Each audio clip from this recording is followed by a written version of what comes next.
Halo sahabat, terima kasih Anda masih bersama kami dan saya Ilham Data masih bersama Anda. Mudah-mudahan Anda tidak jenuh dan bosan begitu ya untuk bisa terus menyimak program kami. Nah, kali ini 1 jam ke depan dari jam 10 sampai jam 11 nanti kita akan ngobrol atau berbincang-bincang ya bersama dengan sahabat-sahabat dari Parpras atau Paguyuban Remaja Peduli AIDS Kabupaten Sidoarjo. Nah, ini menjelang pemilihan putra-putri Duta Peduli AIDS tahun 2021, tentunya ada banyak persiapan yang nanti akan dilakukan ya, dan di samping itu juga nanti kita akan berkenalan lebih dekat lagi ya dengan Parpras seperti apa sih. Nah, kita saat ini sudah bersama dengan Mas Christian Rizky Abdil Lumban Raja ya. Ini selaku Ketua Umum Parpras Kabupaten Sidoarjo. Kemudian ada juga Mbak Inneke Okta Maranata. Ya, ini selaku Sekretaris 1 Parpras Kabupaten Sidoarjo. Oke, kita sapa. Selamat siang, Mas Christian. Selamat siang. Apa kabar? Baik ya. Di sebelahnya ini ada Mbak Okta. Halo, selamat siang, Mbak Okta. Apa kabar juga? Baik sekali, Bapak. Oke, ini pakai seragam hitam-hitam ya. Ada tulisan Parpras. Iya, betul ya? Iya, kemudian betul. ada apa? Parpas. Iya, betul. Bukan Parpras, bukan ya? Bukan. Parpas yang betul ya, Parpas. Nah, ini ada lambang seperti pita dikaitkan begitu kan ya? Iya, betul ya. Betul. Pita dikaitkan ini kan artinya kayak apa ya? Berkaitan dengan kepedulian gitu, kepedulian ya terhadap orang-orang dengan HIV/AIDS. Nah, itu ya. Kalau biasanya kalau ada event-event tertentu biasanya itu ada semacam kayak penyematan begitu, pita merah biasanya kan ya ditaruh di dada sebelah kiri ya. Iya, biasanya begitu. Baik. Nah, memang obrolan kita tidak jauh-jauh dari AIDS sebenarnya, HIV/AIDS gitu ya. Dan Mas Christian ini nanti bisa menjelaskan nih. Saya ingin tahu juga nih ya lebih detail tentang Parpras Paguyuban Remaja Peduli AIDS. Sebenarnya misi-misinya apa, kemudian kapan dibentuk, bisa diceritakan melalui sejarahnya seperti apa ya, kemudian perkembangannya sampai sekarang itu bagaimana. Nah, silakan. Oke. Ya, terima kasih. Jadi sebenarnya visi misi atau tujuan Parpras pertama kali dibentuk itu untuk menggantikan gini, Pak. Jadi kalau untuk masalah ngomongin HIV/AIDS itu kan kayak tabu gitu kan. Kalau misalnya ngomongin HIV/AIDS ke anak-anak muda nih. Nah, makanya dulu Dinkes dan KPA Komisi Penanggulangan AIDS itu kerjasama nih tahun 2008 untuk buat versi mudanya anak-anak yang peduli dengan HIV/AIDS. Jadi kita nanti ada kayak supaya kalau ngomong ke anak muda itu ada dari anak muda ke anak muda gitu. Jadi itu sebenarnya awalnya. Jadi kita itu cuma untuk tindakan preventif untuk mencegah supaya di kaula-kaula muda ini nggak mudah kena pergaulan bebas kayak gitu. Kan kalau misalnya ngomongin masalah HIV/AIDS nanti yang jelasin orang tua takutnya ngantuk atau takutnya nanti bosen anak-anak SMA gitu. Makanya dibuatlah Paguyuban Remaja Peduli AIDS ini untuk menggantikan para orang-orang yang sudah tua dijadikan anak muda supaya kita tuh satu hati kalau misalnya sosialisasi kayak gitu sih. Message-nya biar sampai gitu kan. Iya, betul banget. Iya kan, apalagi kalau seusia itu kan biasanya enak gitu ya diikuti gitu. Kemudian dibentuk kapan ini ya? Tahun 2008. Oh, 2008. Iya. Oh, berarti sudah 10 tahun lebih ya? Iya, 10 tahun lebih. 13 tahun mungkin ya, Pak. Iya, seharusnya 13 tahunan. 13 tahun. Ini berarti sudah ganti pengurus juga atau tetap dari pertama? Sudah, pengurusnya itu ada masa jabatannya, Pak. Jadi pergantian secara periode sampai dengan sekarang. Nah, kebetulan ini Christian ini menjabat tahun ini mulai tahun 2021. Mulai 2021. Kepengurusan sampai 2023. Oh, 2 tahun aja. Iya, selama 2 tahun sebagai kepengurusan gitu. Oke. Nah, saya ingin tahu juga nih ya, sebenarnya apa saja sih kegiatan atau mungkin juga poin-poin yang ada di dalam Paguyuban Remaja Peduli AIDS ini. Apakah memang kegiatannya nih misalnya setiap sebulan sekali mengunjungi apa kayak gitu ya kan, atau belajar apa, mengikuti pelatihan-pelatihan, atau misalnya kunjungan ke daerah-daerah yang mungkin rawan terpapar AIDS di Sidoarjo itu di mana kayak gitu-gitu kan. Nah, terus poin-poinnya di dalam kegiatan paguyuban itu apa saja saya ingin tahu juga nih. Tentunya siapa tahu mungkin ada remaja-remaja lain yang ingin bergabung juga. Nah kayak gitu, karena misi-misinya baik ya kan, tujuannya juga mulia. Nah kayak gitu, gimana nih? Nah, kalau misalnya kita kan di sini Purpose ada 4 divisi ya, Pak ya. Jadi ada divisi K2 yang mengurus keorganisasian, ada divisi P3 yang mengurus human development, terus ada divisi KRTW yang mengurus kekeluargaan, kerumah tanggaan dan wirausaha, terus ada divisi Humas yang memberikan apa ya, kayak jalinan kita dari eksternal ke internal kita gitu. Nah, jadi kita itu setiap bulannya juga ada dari divisi P3 untuk human development supaya kita nggak salah-salah nih ngomong di depan remaja tentang HIV/AIDS, apalagi kan itu suatu hal yang tabu gitu kan untuk saat ini, dan juga suatu hal yang sensitif mungkin ya. Jadi kita setiap bulannya terkadang P3 itu menyediakan program apa kan namanya Kak programnya? Jadi kayak human development gitu ya, bener ya? Jadi mungkin P3 itu lebih mengadakan belajar bersama dulu dengan Dinkes ataupun KPA mengenai HIV/AIDS, mungkin tentang data terbaru atau kasus terbaru. Kan itu termasuk juga setiap tahun itu ada perubahan, tidak mungkin sama. Jadi ketika kita mau menyampaikan kepada siswa atau mungkin teman-teman kita sendiri itu lebih akurat, lebih terbaru. Jadi tidak melihat dari data-data sebelumnya. Itu P3 itu selalu mengadakan itu setiap 1 bulan. Iya. Oke, baik. Untuk Parpas ya, Parpas. Baik. Untuk yang pingin gabung itu gimana nih caranya? Nah, boleh banget. Jadi setiap tahunnya usianya dibatasi atau gimana? Iya, usianya itu nanti kita 15 sampai 23 tahun. Iya. Jadi khusus anak-anak remaja nih, eksklusif buat anak-anak remaja yang pengen gabung. Untuk kita juga ada beberapa, nggak cuma P3 aja. Untuk program besarnya kita ada HAS, Hari AIDS Sedunia. Itu kita biasanya menggalang dana yang nanti akan diberikan ke ODA. Kita nanti ketemu dengan orang dengan HIV/AIDS, itu disebutnya ODA gitu kan.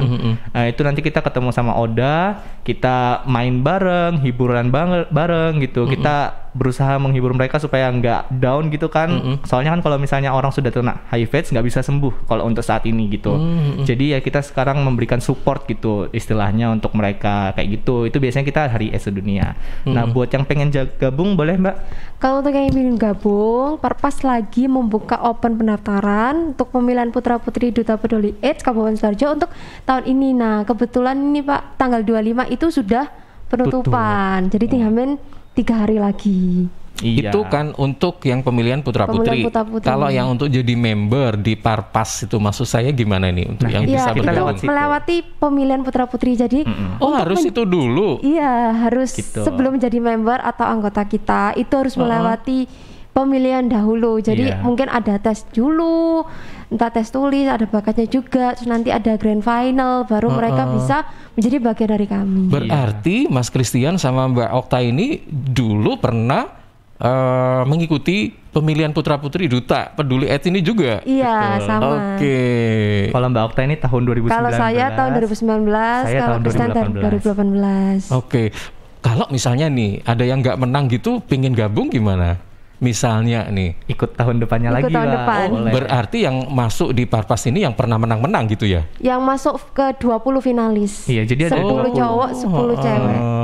Baik. Berarti limited dong orangnya. Iya. Terbatas maksudnya ya kan? Soalnya kan kita juga yang mau banget, maksudnya yang punya keinginan tinggi gitu. Soalnya kan kalau misalnya materi HIV/AIDS ini nggak bisa kayak sembarangan ya. Iya kayak gitu, nggak bisa. Nanti takutnya ada miskomunikasi nih, nanti takutnya orang dengan HIV/AIDS-nya ada yang tersinggung atau gimana. Jadi kita harus benar-benar fokus ke beberapa orang aja untuk diberikan edukasi yang benar, supaya kita nggak sampai salah ngomong atau salah memberikan informasi. Soalnya kan ini hal yang sensitif juga gitu. Oke, dan untuk saya pengen tahu juga nih di Sidoarjo itu sebenarnya tingkat terpapar HIV/AIDS seperti apa sih gitu untuk yang muda, yang tua atau mungkin anak-anak ya, kita nggak tahu ya. Seperti apa perkembangannya untuk saat ini? Nah, untuk menariknya lagi sih sebenarnya Pak ya, kalau misalnya data terakhir kita ketemu di Dinkes, data terakhir itu Mei 2021 itu kita ada perkembangannya itu 4.000 orang terkena HIV/AIDS, orang dengan HIV/AIDS di Kabupaten Sidoarjo aja. Dan itu yang 4.000. terlihat aja. belum yang nggak terdeteksi nih. Betul. Soalnya kan ada yang malu-malu ya, iya, kan nggak kan melaporkan fenomena HIV AIDS ini seperti gunung es ya Pak ya. Jadi mungkin kelihatan di permukaannya kecil, Tapi bawahnya sebenarnya banyak. banyak. Mungkin karena dari lingkungan juga, jadi mereka takut untuk Iya. Reveal ininya, kekurangannya atau reveal kondisinya saat ini gitu, karena mungkin diskriminasi dari masyarakat ya. Ya, juga mungkin jadi lebih kesulitan untuk pihak-pihak medis itu mendeteksi. Kadang kan orang-orang juga tidak ingin terbuka. Nah, dari situ banyak sekali yang belum diketahui. Ada ketidakberanian untuk speak up. Iya, Ya, kayak gitu ya. Nah, tugasnya dari Parpas itu kira-kira seperti apa ya agar mereka ini, jadi gini, yang disarankan itu mereka harus speak up atau memang didiemin gitu, dibiarkan aja, mereka diam ya, dibiarkan aja atau apa? Nah, kalau misalnya memang punya saran agar mereka disuruh speak up, yang dilakukan Parpas selama ini apa ini? Yang dilakukan Parpas selama ini kita benar-benar untuk ini ya, edukasi masyarakat biar tidak ada diskriminasi tersebut ya. Jadi sebenarnya ODA ini harus banget speak up Pak. Harus ya? Iya, karena Dinkes atau rumah sakit atau puskesmas bisa ngasih obat, bisa ngasih perawatan itu kalau misalnya mereka mau untuk bersedia untuk speak up gitu. Kalau misalnya mereka tidak speak up, mereka tidak menyatakan kalau dirinya itu orang dengan HIV AIDS, bisa-bisa virus itu berkembang ya Kak ya, dalam tubuhnya yang nanti bakal jadi AIDS gitu. Itu berbahaya banget. Soalnya orang dengan HIV AIDS itu masih bisa kok hidup, masih bisa hidup lama gitu. Bahkan aku pernah ketemu orang dengan HIV AIDS yang jadi asisten dokter malah. Jadi asisten dokter, dia itu karena waktu itu dia sempat depresi, tapi karena dia mau speak up, akhirnya diurus dengan Dinkes, diurus dengan rumah sakit, diberikan obat, dikasih support, akhirnya dia semangat lagi untuk hidup gitu. Soalnya kebanyakan orang dengan HIV/AIDS itu meninggal bukan karena nggak minum obat atau bukan karena penyakitnya, tapi karena depresi kebanyakan kayak gitu. Oh iya, ini termasuk salah satu penyokong terbesar ketika dia meninggal itu karena depresi. Berarti berkaitan dengan psikisnya ya. Iya kan? Nah, ini Parpas tugasnya adalah untuk menguatkan psikis mereka. Psikis mereka melalui ya kan? Melalui orang-orang yang kita edukasi ini biar tidak mendiskriminasi kayak gitu. Oke, saya ingin tahu juga nih sebenarnya diskriminasi dalam bentuk apa sih biasanya yang menerpa ODA HIV/AIDS ini sebenarnya apa selama ini kita tahunya dikucilkan gitu aja kan, atau mungkin masyarakat enggan karena takut tertular dan sebagainya. Nah, mungkin bisa dijelaskan selama ini diskriminasinya bentuk apa, kemudian AIDS ini apa memang semudah itu menular atau bagaimana? Jadi untuk diskriminasinya ini berbagai ya. Mungkin dari hal yang paling kecil atau paling sederhana itu dari anak kecil yang terinfeksi HIV itu kan mungkin bawaan dari orang tuanya itu tidak bisa ikut sekolah umum. Iya, kebanyakan seperti itu. Ditolak gitu ya Kak lebih ditolak dan lebih ditolak. Nah, mungkin juga dengan anak-anak seusianya itu tidak diajak bermain, itu dari hal yang paling sederhana. Itu bentuk sebuah diskriminasi. Itu kan juga merusak mental anak. Itu ada ya? Ada. Jadi kan mungkin anak sekecil itu kan tidak tahu apa yang dia alami seperti itu. Nah, dari Parpas sendiri itu lebih ada program Parpas Goes to School ya? Go to School, juga Parpas Publik. Jadi biasanya kita di alun-alun juga ngobrol sama orang-orang di sekitar sana, terutama untuk remaja, untuk memberikan edukasi bahwa sebenarnya HIV/AIDS itu tidak menular semudah itu. Jadi kan kalau untuk sekarang lagi pandemi, kita harus memakai masker, harus berjaga jarak karena penularannya cepat. Tapi kalau untuk HIV itu tidak. Kalau kita cuma duduk bersama atau ngobrol bersama itu tidak akan tertular. Hanya melalui tiga cairan saja, dan itu juga tidak mudah untuk ditularkan. Cairannya sendiri itu cairan darah, cairan kelamin, sama cairan air susu ibu. Selain dari cairan itu, mau cairan keringat atau air liur itu nggak bakal menular. Jadi kebanyakan orang kan kayak, wih ada orang dengan HIV misalnya nih tahu nggak mau minum sama-sama, nggak mau makan sama-sama, sebenarnya juga nggak apa-apa gitu loh. Karena memang tidak menular melalui itu, tidak menular melalui air liur gitu. Oh iya. Kalau jadi keringat juga enggak ya? Keringat juga enggak. Mau berpelukan, pegangan tangan, tetap melakukan tindakan-tindakan sosial juga nggak apa-apa. Tapi kalau misalnya pandemi saat ini kan kita dianjurkan untuk menjaga jarak gitu. Terus kalau jarum suntik itu gimana nih? Katanya ada yang bisa melalui jarum suntik dan sebagainya, itu gimana? Bisa dijelaskan? Kalau jarum suntik memang bisa, karena jarum suntik kan harusnya 1 kali pakai. Kalau 2 kali pakai sudah nggak bisa. Bergantian, iya. Soalnya kan jarum suntik kan hampa udara ya Pak ya. Kalau misalnya kita darah ini diganti-gantian dipakai, itu ada darah di situ, bisa juga karena cairan darah tadi gitu. Jadi kalau jarum suntik ini berarti berkaitan dengan ini tindakan dari dokter itu ya, apakah? Iya, tergantung. Tapi kalau sekarang sudah aman sih harusnya Pak ya, sudah pakai jarum sekali pakai. Kebanyakan sih yang melalui jarum suntik itu yang memakai narkoba suntik. Narkoba suntik biasanya. Mungkin juga dari masyarakat itu ada yang memiliki pandangan kalau apakah kalau melalui hewan itu bisa, contohnya nyamuk kan juga menghisap darah, ataukah saat kalau misalnya saya terluka, dia terluka, apakah bisa tertular? Iya. Misalnya kan nih dalam satu mobil gitu. Kecelakaan nih, nggak tahu ya, habis itu darahnya kena darah yang orang biasa gitu. Dan gimana ini kalau yang begitu? Itu kan kadang mungkin karena contoh sederhana anak kecil tadi, kenapa aku nggak boleh main bersama? Mungkin karena anak kecil kan ya lari-lari atau mainannya jatuh. Nah sebenarnya itu kalau yang satu yang terkena itu terluka, sedangkan yang tidak kena tidak terluka, itu nggak bisa terpapar atau terinfeksi kecuali kalau dua-duanya terluka. Jadi ada pintunya gitu. Ada pintunya. Kalau yang satu pintunya tidak terbuka sih nggak apa-apa Pak. Iya. Kalau misalnya ada darah nih, tapi kita tetap cari aman. Kalau misalnya nanti ketemu ada orang kecelakaan di jalan penuh darah gitu, kita tetap harus pakai protokol kesehatan. Kita pakai sarung tangan, atau misalnya nggak ada sarung tangan, kita coba cari kresek, karena kita nggak tahu kan tubuh kita ini ada lukanya atau enggak. Kita nggak tahu sekecil apapun itu kan masih bisa kemungkinan untuk masuk tuh darah orang gitu.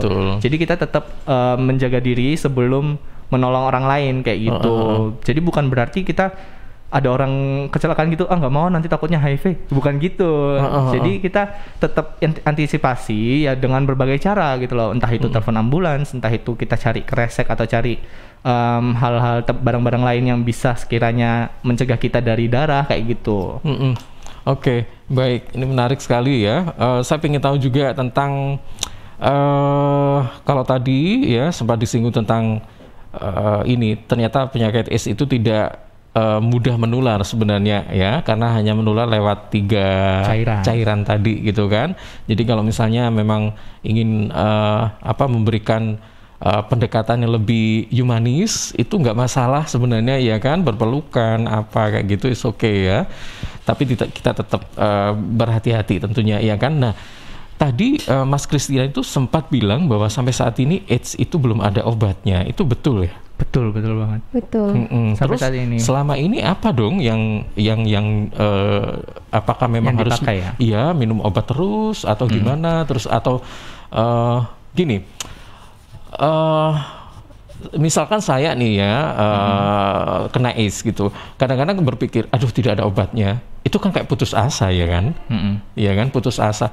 Kayaknya meskipun dihibur apa-apa percuma deh gitu, karena nggak ada obatnya gitu. Sampai kapan kayak gitu-gitu. Nah ini apa yang dilakukan supaya semangat ini bisa muncul lagi ya? Semangat biar lebih semangat hidup lah ya, semangat hidup biar lebih kelihatan lagi gitu loh. Nah, gimana nih? Jadi kalau misalnya kalau kita kan di bagian preventif ya Pak ya, di bagian untuk mencegah diskriminasi gitu, mencegah terjadinya HIV/AIDS, mencegah diskriminasi. Kalau misalnya pengobatan mungkin bagian dokter nih. Tapi kalau yang kita tahu saat ini itu ada obat yang namanya ARV, antiretroviral. Jadi itu bukan obat untuk menghilangkan HIV/AIDS, tapi obat untuk menahan pertumbuhan HIV/AIDS. Jadi kalau misalnya, makanya aku tadi bilang kalau orang udah kena HIV/AIDS harus banget speak up. Soalnya biar langsung dikasih ARV itu. Jadi HIV yang ada di dalam tubuhnya itu nggak berkembang duluan gitu, udah ditahan duluan sama ARV, dan itu harus diminum seumur hidup sampai dia sampai akhir hidupnya gitu. Jadi harus diminum seumur hidup. Kalau misalnya dia tidak disiplin dalam minum obat itu, bisa-bisa HIV itu berkembang lagi jadi AIDS nantinya. Kalau udah jadi AIDS itu udah bahaya. Biasanya. Mas Christian juga Okta ya, saya ingin tahu juga so far pernah dengar gitu ya, mungkin semacam organisasi kesehatan dunia, mungkin WHO atau semacam apa yang peduli pada AIDS itu saat ini sudah mulai mencoba-coba untuk mencari obat dan sebagainya. Bener ya? Ada kemarin kabarnya yang Oxford itu sempat mau buat vaksin HIV/AIDS, tapi kita masih Oxford University. Iya, tapi itu masih dalam tahap percobaan. Jadi belum ada konfirmasi untuk oh ini beneran ada vaksin gitu, belum ada. Itu masih tahap percobaan aja sih kalau kemarin aku dengar-dengar kabarnya dari internet gitu. Cukup lama sih sebenarnya ya. Lama. Iya, lama itu sekali. cukup lama loh. Sangat lama. Ini eranya dulu ya, saya tahu itu ada aktor tahun 60-an itu juga meninggal karena AIDS. Ada Rock Hudson, kemudian juga Freddie Mercury ya kan. Itu juga lama sekali dan sampai sekarang ini udah telepon dari kabel sekarang jadi handphone itu. Coba ini perkembangan loncatan teknologi yang tapi AIDS masih ada. Bahkan masih ada dan obatnya masih belum ditemukan gitu. Kalah sama corona udah ada vaksinnya nih. Sekarang malah AIDS masih belum ada sampai sekarang. Makanya sekarang itu sebenarnya permasalahan yang paling kayak ini harus dipikirin loh, karena ini tuh nggak ada obatnya, orang kalau misalnya banyak diskriminasinya juga. Jadi ini tuh benar-benar adalah hal yang benar-benar harus menjadi perhatian gitu ya untuk kita semua peduli terhadap orang-orang dengan HIV/AIDS. Mereka udah kena HIV/AIDS terus nggak ada obatnya, dikucilin lagi. Itu kan udah kayak udah jatuh ketimpa tangga gitu loh. Udah kena penyakit, dikasih juga diskriminasi dari masyarakat. Nah kita tuh mencegah banget hal-hal itu terjadi kayak gitu. Gini juga, saya mohon maaf sekali kalau misalnya bertanya tentang ini, karena AIDS itu sebenarnya saya ya beda lah memang dengan penyakit lain. Dalam arti gini, kalau kita kena flu itu beda dengan AIDS. Dengan kata lain bahwa AIDS itu kita terkena AIDS itu mungkin karena kita melakukan sesuatu yang tanda kutip kurang baik. Saya nggak tahu itu apakah betul atau enggak ya, sehingga masyarakat itu akhirnya membuat keputusan untuk memberikan stigma negatif pada mereka yang terkena AIDS. Nah kayak gitu. Nah bagaimana ini peran Parpas ya untuk mencegah bahwa hal itu agar tidak terjadi ya, karena kan memang AIDS itu timbulnya dari hal-hal yang begitu-begitu. Nah begitu dalam arti negatif maksud saya. Apakah memang itu saja ya kan? Atau mungkin saat ini apa ya yang bisa dilakukan oleh sahabat-sahabat ini untuk mencegah agar orang-orang itu lurus-lurus aja deh hidupnya, nggak usah yang macam-macam, karena kalau yang bengkok-bengkok nanti kena AIDS gimana nih. Nah kayak gitu. Jadi orang-orang itu yang merasa tahu bahwa itu kena AIDS akhirnya bicara apa? Syukurin. Nah kayak gitu loh. Jadi ada kayak semacam hukuman buat mereka dan sebagainya. Nah ini gimana ini kalau menurut pandangan dari Mas Christian juga, Okta? Kalau menurut saya itu hal tersebut bisa dimulai dari kaum muda ya, karena kan kaum muda itu orang-orang yang paling mudah untuk dikasih pengertian dan edukasi daripada usia yang sudah menjelang parubaya mungkin Pak ya. Karena mungkin kan jadi peran kami kan lebih ke pemudanya. Itu selalu ada yang namanya Parpas Go to School. Nah di situ kita juga memberikan edukasi penyebab bisa terkena itu seperti apa, gitu. Terus dampaknya seperti apa. Jadi dari situ muda itu kan sudah tahu, oh ternyata penyebabnya itu ini loh. Dampaknya nanti kalau saya melakukan itu akan seperti ini. Itu kan sudah akhirnya termindset dari muda, sehingga nanti untuk kedepannya dia akan hidupnya lebih lurus-lurus aja. Tidak kita juga memberikan edukasi itu dengan tidak hanya penyebabnya yang parah, juga obatnya juga, terus dampak kehidupan mereka seperti apa, dampak ke fisiknya mereka seperti apa, itu juga kita jelaskan saat Parpas Go to School. Dan juga kalau misalnya ngomongin masalah, oh berarti HIV ini penyakit kutukan gitu kan, penyakit yang itu orang sudah itu lama toh kita dengar ya kan, banyak yang bilang kayak gitu. Kalau kita itu sebenarnya nggak semestinya kayak gitu loh Pak. Jadi aku pernah ketemu orang dengan HIV/AIDS, dia itu tertularnya bukan karena dia melakukan sesuatu yang buruk atau melakukan tapi tertularnya itu dari suaminya yang suka jajan gitu kan, misalnya. Itu kan dia nggak sengaja, maksudnya dia nggak ingin hal itu terjadi gitu kan. Berarti kita harus ngapain dong? Ngasih support. Kita harus ngasih. Soalnya nggak semua orang kena HIV/AIDS, oh berarti orang ini pernah tidak buruk. Nggak semua kayak gitu. Banyak orang-orang yang kena HIV/AIDS itu tidak sengaja atau dia nggak pengen gitu loh.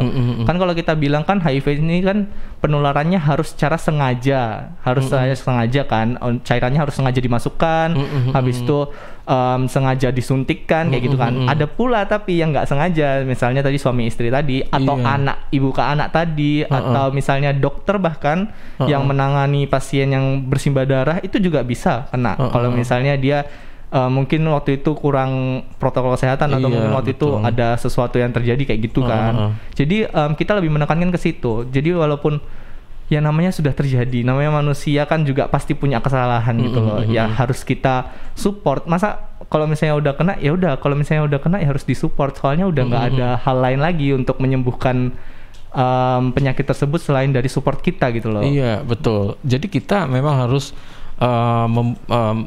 ini ya, paradigma masyarakat itu harus di refresh kembali deh, bahwa memang kembali ini ya. Jangan dipersempit bahwa memang AIDS itu ternyata timbul karena sesuatu yang negatif. Enggak, bisa jadi itu karena memang kita nggak sengaja, ya kan. Nah ini memang harus disosialisasikan pada masyarakat bahwa sehingga anggapan miring misalnya atau anggapan timbul diskriminasi dan sebagainya. Nah itu tidak akan begitu, atau bisa minimal dikurangi lah begitu ya. Oke, baik, nanti kita akan sambung lagi obrolan kita ya pagi hari ini atau siang hari ini setelah beberapa spot berikut ini. Rokok opo iki kok putihan? Ya rokok tok, ya murah, ya akeh. Rokok ilegal iki. Masa rokok ilegal iki? Yo iki. Lah awakmu kok roh nek iki rokok ilegal? Rokok ilegal iki gak nek pita cukene. Sampeyan paling roe bandro iku lho. Rokok iku kudu enek merek karo nama perusahaane sing terdaftar ndek Bea Cukai. Lokasi pembuatane ndek kene ya gak enek. Terus ndek kene rokok ilegal iki gak enek gambar karo peringatane teko pemerintah. Berarti rokok ilegal gak resmi no? Aduh ya mesti to le Mul. Rokok ilegal iki merugikan negara. Mergo ora mbayar cukai sing digembangun negara. Walah cucu, sepenting wong-wong gak roh. Loh, gak iso le iki. Makane to le tuku sing pasti-pasti ae. Aja ngawur. Laporkan peredaran rokok ilegal ke kantor Bea Cukai terdekat atau hubungi nomor 1500 225 1500 225. Iklan layanan masyarakat ini dipersembahkan Bea Cukai Sidoarjo. Ayo ngewangi Bea Cukai, berantas rokok ilegal. Bea Cukai Sidoarjo, fokus mengawasi, tulus melayani.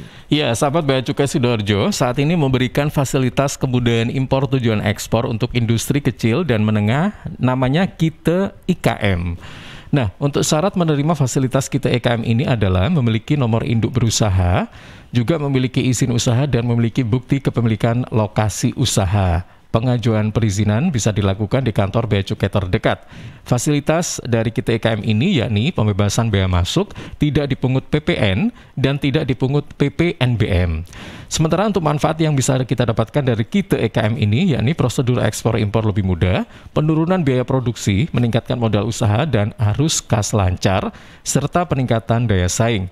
Info lengkap hubungi 1500225. 1500225 atau Facebook, Twitter, dan Instagram Bea Cukai RI, dan bisa juga lewat website www.beacukai.go.id. Informasi ini dipersembahkan oleh Bea Cukai Sidoarjo, fokus mengawasi, tulus melayani. PT Inet Global sejak tahun 2005 bergerak di bidang ICT, Information and Communication Technology, Internet Service Provider atau ISP, web hosting dan domain, fiber optic system, dan satelit atau VSAT, memberikan layanan jasa koneksi internet ke seluruh dunia dengan kecepatan tinggi dan harga yang kompetitif. Juga memberikan solusi dan jasa konsultasi pendistribusian koneksi internet, menyediakan solusi ICT yang komprehensif, terpadu, dan disesuaikan bagi pengguna yang mencakup data infrastruktur, managed service, cloud computing, IT services, serta layanan digital yang fokus untuk memanfaatkan peluang yang mendukung dan menambah nilai pada bisnis utama tiap customer. Untuk layanan dan servis Inet, hubungi kantor pusat Jalan Kuningan Barat nomor 8 Jakarta. Telepon 021 299 66900. Kantor Surabaya, Intiland Tower lantai 11, Jalan Panglima Sudirman 101 sampai 103 Surabaya. Telepon 031 535 3955 031 535 3955. Inet Globalindo, the best service for great solution.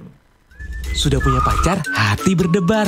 Tapi belum berani kenalan sama bapaknya yang kekar. Sudah punya banyak ijazah, S1, S2, S3, tapi belum mau kerja.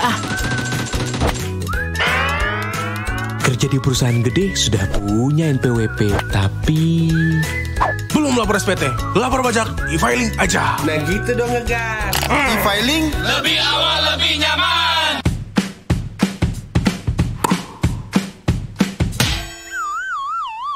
saat sakit kepala menyerang aktivitasmu, saat nyeri sendi mengganggu program dietmu, saat konsentrasimu sudah mulai hilang, jam tidurmu pun berkurang. Sudah waktunya beralih ke e-filing. E-filing, obat lapor anti pegal, cocok untuk lapor SPT. Lebih awal, lebih nyaman. Nganter kakek nenek vaksinasi COVID-19, cek! Hari ini kakek nenekku vaksinasi COVID-19 dosis pertama, guys. Mereka antusias banget. For your information, kenapa kakek nenek aku mau divaksinasi? Setelah aku jelasin, mereka rentan terpapar virus karena sudah lanjut usia. Nah, dengan vaksinasi, sistem imun mereka dapat melawan virus yang masuk ke dalam tubuh. Oke, lanjut guys. Sebelum divaksinasi, ada pemeriksaan sederhana dulu guys. Dan cek kondisi penyakit penyerta. Bersyukur kakek nenekku sehat dan siap divaksinasi. Nah, setelah disuntik vaksin, kita diminta menunggu di observasi. Lagi-lagi aku bersyukur banget guys. Reaksinya cuma lapar dan ngantuk aja kata mereka. Yuk lindungi diri dan keluarga dari penularan COVID-19 supaya pandemi segera berakhir. Bye-bye. Dipersembahkan oleh Kementerian Kesehatan Republik Indonesia. Suara Sidoarjo, Lembaga Penyiaran Publik Lokal Pemerintah Kabupaten Sidoarjo. Sahabat, kita masih bersama dengan sahabat-sahabat dari Parpas Kabupaten Sidoarjo ya, tentang pemilihan putra-putri Duta Peduli AIDS tahun 2021. Nah, ini yang kita tunggu-tunggu nih ya, tentang putra-putri AIDS, pemilihan putra-putri AIDS 2021. Nah, ini bisa dijelaskan nggak ini Christian sama Ofta ya, tentang cara mendaftarkannya, syarat-syaratnya, kemudian mungkin ada nggak kayak harus punya syarat-syarat apa bakat-bakat khusus ya yang harus bisa apa kayak gitu. Silakan. Nah, untuk pemilihan putra-putri ini kita akan close tanggal 25 September. Jadi H-3 buat teman-teman yang mau join, silakan mengisi Google Form yang sudah disediakan di account resmi Parpas. Itu sudah ada formnya Pak. Jadi untuk teman-teman nanti yang mau daftar tuh bisa di situ. Untuk kriterianya dengan rentang usia 15 sampai 23 tahun. Nah, juga berdomisili di Sidoarjo pastinya. Karena harus kita kan warga Sidoarjo harus juga warga ya. Sidoarjo karena kita kan remaja Kabupaten Sidoarjo. Jadi harus berdomisili di Sidoarjo, boleh SMA, boleh kuliah, boleh juga mungkin yang lagi gap year atau yang kerja tapi di usia yang sama itu juga boleh. Tuh, terus untuk tahap-tahapnya, jadi kita nanti ada 2 tahap. Untuk tahap pertama pastinya teman-teman akan tes tulis dulu. Iya. Ya, mengenai HIV/AIDS dan Sidoarjo mungkin, ya HIV/AIDS, mengenai Sidoarjo pastinya harus tahu kan Sidoarjo itu seperti apa, HIV/AIDS seperti apa itu. Nah, untuk modul itu sudah kami persiapkan untuk teman-teman buat belajar itu di Google Form tadi. Jadi teman-teman bisa mendownload sebelum ujian tes tulis. Tuh sudah kami persiapkan. Jika teman-teman lolos, yang lolos akan masuk ke tahap kedua. Ada berapa tahap sih? Ada 2 tahap. Tapi di tahap kedua ini mungkin ada beberapa yang diujikan, tidak cuma tes tulis. Jadi untuk tahap 2 ini nanti rekan-rekan akan juga ada wawancara ya. Jadi kita harus tahu dulu kepribadiannya seperti apa. Lalu mungkin kita ada FGD juga, discussion group juga. Lalu bakatnya mereka seperti apa, atau mereka memiliki pendapat tentang program kerja yang baru. Itu nanti akan diujikan di tahap 2. Jadi kita bisa mengenal mereka lebih dalam, sehingga apakah dengan visinya mereka, kemampuan mereka, tanggung jawab mereka, kepribadian mereka itu bisa dipertanggungjawabkan di Parpas nantinya untuk meneruskan kami. Jadi ada regenerasi yang memang punya hati yang besar, punya keloyalan yang besar untuk meneruskan kami. Kan juga nanti di Parpas itu tidak hanya kita itu sebagai duta saja, tapi kita juga mengedukasi untuk teman-teman sekolah, juga masyarakat saat kami di alun-alun, ya kan Chris? Kita juga ada kegiatan-kegiatan sosial gitu ya, kayak jadi nggak cuman yang kayak oh ini duta itu berarti harus kayak wow, harus cantik, ganteng, tinggi dan lain sebagainya yang dimiliki duta lainnya. Enggak, kita nggak ada kriteria khusus untuk fisik juga. Jadi kita menerima siapapun yang benar-benar memiliki hati untuk memberikan ke masyarakat tuh apa aja sih kekhawatiran orang dengan HIV/AIDS yang sekiranya bisa kita sampaikan supaya diskriminasi ini bisa stop gitu. Oke, jadi persyaratan fisik, tinggi badan dan sebagainya nggak ada ya? Dan juga kalau misalnya mau lihat BitLife form pendaftarannya itu ada di account Instagram kita ya Kak ya. Namanya Parpas Team. Instagram kita @parpasteam. Jadi bisa teman-teman lihat di situ, di deskripsinya ada link untuk pendaftarannya kayak gitu. Oke. Ada seremonialnya nggak kira-kira kalau misalnya sudah step 1, step 2? Saya itu membayangkan kalau pemilihan duta putra putri itu biasanya ini ada seremonial kayak apa ya, karantina gitu. Iya, habis itu kayak apa selempang-selempangan kayak gitu-gitu. Ada nggak kayak gitu? Ada. Jadi nanti ada karantina. Jadi kita mempersiapkan mereka tidak hanya dari segi edukasi, tapi juga mengajari cara berjalan, cara berbicara di depan orang. Juga ada grooming ya. Coba ada grooming mungkin dari treatment, terus photoshoot. Itu kan pasti juga harus diajarkan mereka. Jadi ketika nanti dapat undangan atau mengedukasi mereka itu juga tidak kaget tidak kaget, tidak kaku. Kita sudah memberikan pembekalan terlebih dahulu. Oke, jadi intinya ada beauty pageant-nya ini di-include ya, maksudnya include beauty pageant di situ ya, ada pelatihan tentang itu gitu kan? Iya, terutama kan? Untuk yang wanita. Karena kan mungkin kalau kita menghadiri undangan kita harus menyesuaikan make up yang seperti apa. Tergantung undangannya kan, mungkin banyak Parpas itu diundang di acara Five Hotel juga, kedinasan juga itu kan harus mereka mempersiapkan diri gimana tampilnya itu rapi, cara mereka make up itu seperti apa, itu terutama untuk yang cewek juga cara duduk, cara berdiri itu juga. Iya, baik. Berarti include beauty pageant, kontes standarnya kayak gitu-gitulah, kayak gitu ya. Nah, saya ingin tahu juga, berarti nanti ada seremonialnya itu diambil berapa 20 ya? 20 finalis ya? 20 finalis nanti ditentukan juara 1, 2, 3 gitu ya? Iya. Oke, mungkin ada juga kayak juara favorit atau apa gitu? Iya, ada nggak? Ada juga favorit. Ya kriteria-kriteria semacam itu. Iya. Baik. Saya ingin tahu juga ini tentang benefit yang didapatkan ketika ikut kayak pemilihan duta putra putri ini apa sih, selain mungkin wawasan bertambah juga kan. Nah, tapi mungkin ada kegiatan-kegiatan apa yang membuat kita tuh semakin excited gitu loh bahwa mengikuti ajang ini, termasuk prestis juga kayak gitu. Apa nih? Kalau dari pengalaman aku sendiri ya Pak ya, dulu itu pertama kali sebenarnya masuk Parpas ini bukan orang yang kayak mau ngomong di depan umum gitu loh, maksudnya yang lancar di depan umum bukan juga.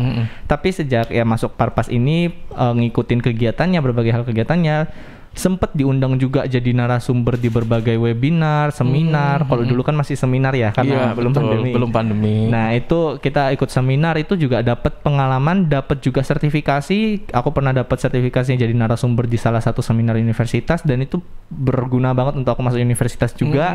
Dan juga ada banyak banget link dari senior-senior, soalnya kan Parpas ini ada 13 tahun ya.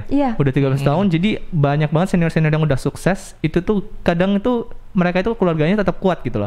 Jadi meskipun kayak, aduh aku nanti kira-kira universitas masuk mana ya, nanti kira-kira aku kerja masuk mana ya, nyari link itu gampang banget. Kayak oh mau kerja di BUMN, ini sama senior ini nih pernah kerja di BUMN, boleh kamu tanya-tanya kayak gitu. Dan aku udah banyak banget ilmu-ilmu yang didapat dari mereka kayak gitu. Soalnya bener banget Parpas ini kekeluargaannya itu kuat banget dari P1 sampai P itu angkatan ya, angkatan 1 sampai angkatan ke-11 saat ini gitu. Jadi kalau misalnya mau tahu benefit ya rasain aja sendiri, itu banyak banget benefitnya kayak gitu. Tidak hanya itu, juga dari pengalaman saya itu tidak menjadi narasumber tapi juga menjadi moderator, karena saya juga pernah menjadi moderator seminar nasional. Itu kan juga kita bisa dapat job juga baru.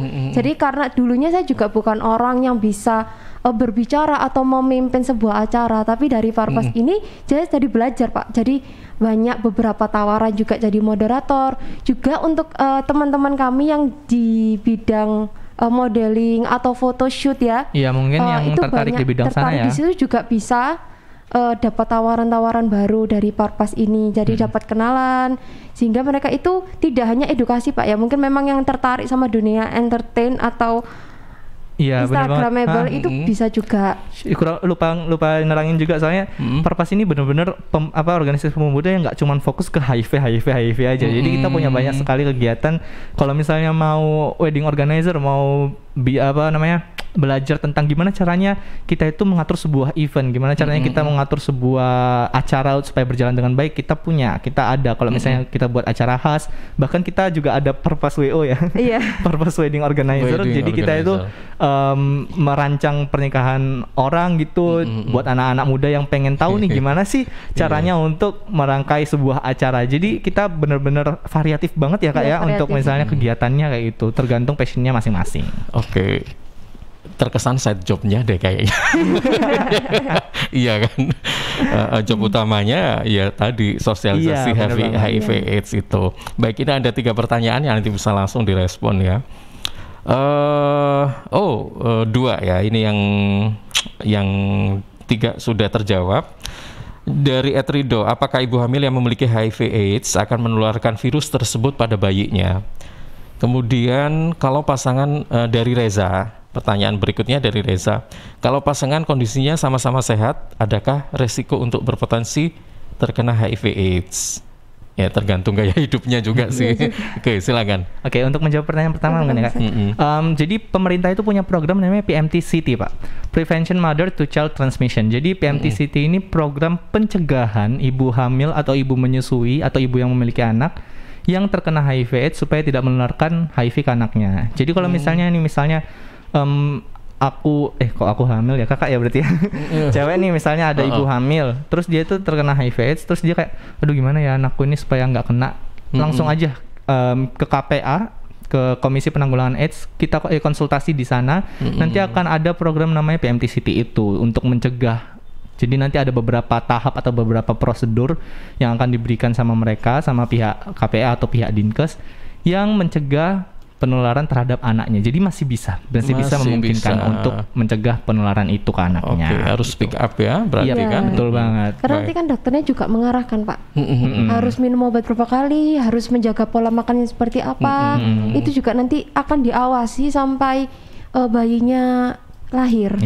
Dan bisa jadi mungkin bayinya nanti bisa sehat dan mungkin bisa dipisahkan mungkin ya, atau gimana ya nanti ya suatu saat? Nggak harus dipisahkan Pak. Nggak harus juga ya. Kalau ASI kan kita juga nggak harus ASI dari ibunya juga, bisa ASI lainnya, ASI formula gitu kan bisa juga. Itu nanti tergantung kebijakan dokternya sih. Iya. Oke, baik. Kemudian yang kedua itu sama-sama sehat bisa nggak tertular AIDS gitu? Kalau mungkin sama-sama sehat itu mungkin dari memang gaya hidup tapi untuk menanggulangi dari mungkin pasangan baru yang menikah itu lebih dulu mungkin periksa kesehatan dulu. Jadi kita juga mungkin kadang kala merasa kita itu baik-baik saja, sehat, tapi setelah dicek ternyata ada 1 dan 2 hal yang ternyata enggak gitu.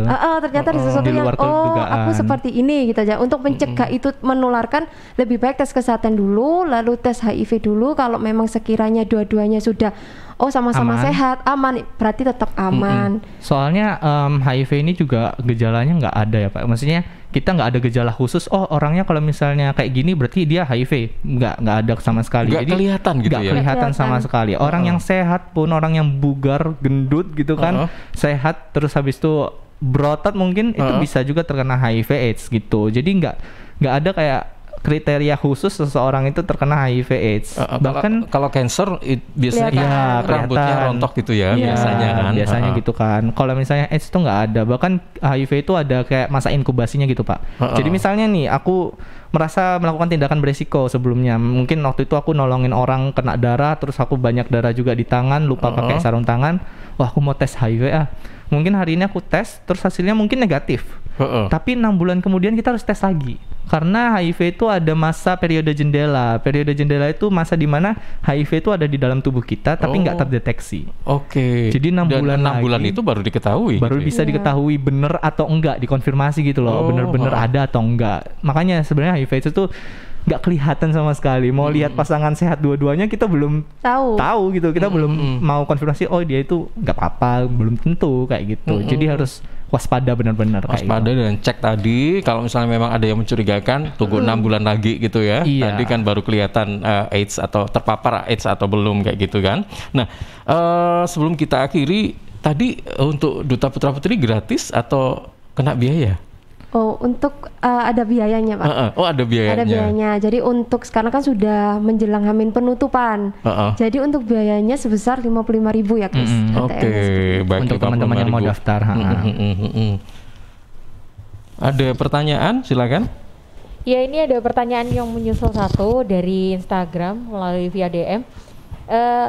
Risa, ini pertanyaannya, adakah medical check-up gratis untuk bagi kami remaja yang ingin tahu apakah kita terkena HIV/AIDS atau enggak? Baik, langsung ya. Jadi untuk VCT, kita ngomongnya VCT ya, Volunteer Counseling and Test. Jadi itu VCT itu untuk mengecek kondisi kita itu kita kena HIV atau enggak. Nah, itu ada beberapa syarat. Jadi syaratnya pertama kita harus 17 tahun ke atas, Pak. Jadi kalau misalnya kita 17 tahun ke bawah kita nggak bisa untuk tes kayak gitu. Dan syarat yang kedua kita harus melakukan tindakan berisiko. Maksudnya bukan harus. Jadi sebelumnya itu kita harus sebelumnya aku pernah kayak gini-gini. Sebelumnya aku pernah gini. Betul. Kalau yang lurus-lurus aja kenapa? Iya, kalau gitu misalnya nggak ngapa-ngapain kenapa ngapain gitu loh. Jadi ada beberapa syarat itu. Kalau misalnya setahu saya VCT itu kan namanya volunteering counseling, berarti dia gratis. Jadi VCT itu setahu saya gratis. Di hampir seluruh puskesmas di Sidoarjo ada. Puskesmas. Dan pasti untuk identitas tuh dirahasiakan. Dirahasiakan. Jadi cuma dokter, kita dan Tuhan yang tahu. Baik. Ada pertanyaan menyusul ini dari Rika. Ini pertanyaannya mengenai apakah BPJS bisa digunakan untuk check up HIV atau AIDS? Kalau misalnya masalah BPJS kayaknya itu bukan wawasan kita ya untuk orang BPJS yang tahu ya. BPJS yang tahu. Oke, baik, terima kasih. Nanti saya hadirkan orang BPJS ke sini hanya untuk menjawab itu ya. Baik, sebelum diakhiri saya tanya satu lagi ya, pertanyaan saya tadi sempat agak tercengang juga. Sebenarnya kalau 4.000 orang yang ada di Sidoarjo ini terpapar AIDS, itu termasuk kategori tinggi, rendah atau sedang? 4.000 itu penjumlahan pertambahannya selama 2021 ya, Pak. Jadi bukan jumlahnya 4.000. Itu tambahannya 4.000 selama 2021. Berarti lebih banyak dong sekarang. Lebih banyak lagi. Gimana sih? Jadi itu pertambahan orang dengan HIV/AIDS selama 2021 sampai Mei itu ada 4.000 pertambahan. Jadi kalau tahun saya dulu ada 5.000, berarti 5.000 tambah 4.000 mungkin 10.000-an sekitar 10.000-an. Nah, itu gimana?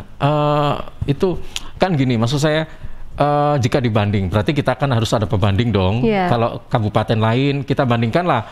Maksudnya kalau membandingkan jangan daerah-daerah terpencil, maksudnya yang setara dengan Sidoarjo, misalnya kabupaten mana, Malang atau apa kayak gitu. Kalau 10.000 itu termasuk tinggi atau gimana? Terakhir saya waktu itu bersama salah satu dokter di Dinkes juga, itu udah termasuk tinggi. Dan tahun ini itu paling banyak itu terjadi kasusnya LSL atau LGBT kayak gitu. Berarti kan termasuk tinggi.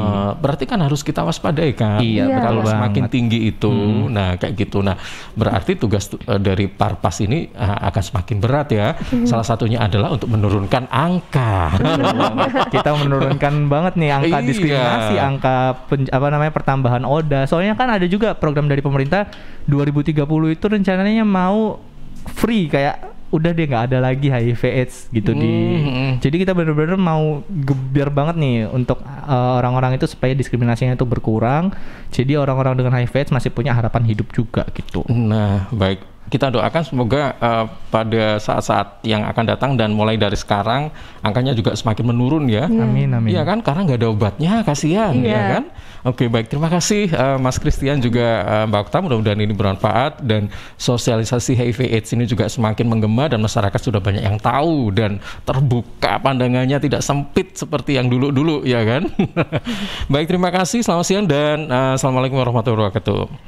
Baik, sahabat, baru saja kita simak ya obrolan bersama dengan sahabat-sahabat dari Parpas atau Paguyuban Remaja Peduli AIDS Kabupaten Sidoarjo ya. Jangan lupa kalau ingin ikut silakan gabung ya dalam pemilihan putra-putri Duta Peduli AIDS tahun 2021 Kabupaten Sidoarjo. Saya Ilham Dianta pamit, terima kasih dan sampai jumpa.